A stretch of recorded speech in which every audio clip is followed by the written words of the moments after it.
Movie చూస్తుంటే ఏడుపు వచ్చేసింది మో.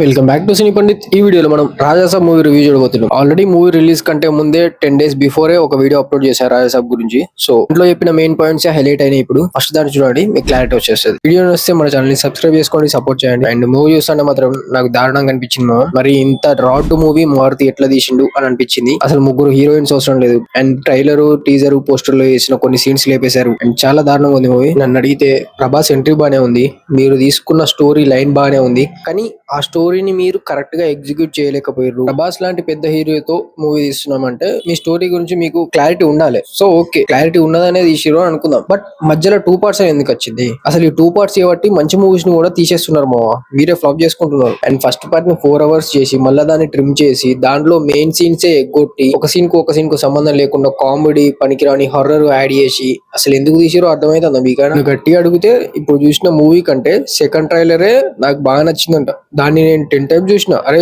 ట్రైలర్ లోనే ఇంత ఉంటే మూవీలో ఎంత ఉంటది అని అనుకున్నప్పుడు, కానీ ఇప్పుడు చూస్తే మాత్రం ట్రైలరే బెస్ట్ అనిపించింది. మీరు కరెక్ట్ గా అబ్జర్వ్ చేస్తే మూవీలో సింక్ లేని సీన్ కూడా ఉంటది. మూవీ మొత్తం చూసినాక నాకు మనస్ఫూర్తిగా నచ్చిన ఒక సీన్ ఏంది అంటే ఎమోషనల్ సీన్ ఉంటుంది చూసిన ప్రభాస్ సెకండ్ హాఫ్ లో, అది నాకు బాగా నచ్చింది. మిగతా మూవీ మొత్తం చాలా రొటీన్ ఉంటది. నాకైతే నచ్చలేదు మా. ప్రభాస్ ఎంట్రీ పర్లేదు అనిపించింది, బానే ఉంది. తర్వాత ఈ ఒక్క సీన్ అంతే. ఇంకా నాకు అసలు మూవీ మొత్తానికి నచ్చలేదు. మీకే క్లారిటీ లేని స్క్రీన్ ప్లే, డైరెక్షన్ తో మూవీ తీసి మీరు స్టేజ్ మీదకి వచ్చి మీ అడ్రస్ చెప్పడము ఇలాంటివి నచ్చలేదు యాక్చువల్లీ. అంటే అప్పుడు నచ్చింది, కానీ మూవీ చూసినాక రిజల్ట్ ఏందో తెలిసినాక ఇప్పుడు నచ్చలేదు అంతేమో. దీనికంటే నేను ఎక్కువ చెప్పాలి అనుకుంటున్నాను. ఒకవేళ మీరు మూవీ చూడకపోతే, ఇది నా ఒపీనియన్ మాత్రమే, మీరు హ్యాపీగా మూవీ చూడొచ్చు. ఒకవేళ ఇక్కడ మూవీ చూసి కూడా ఈ రివ్యూ చూస్తున్నట్టయితే మూవీ ఎలా ఉంది అనేది కింద కామెంట్ చేయండి.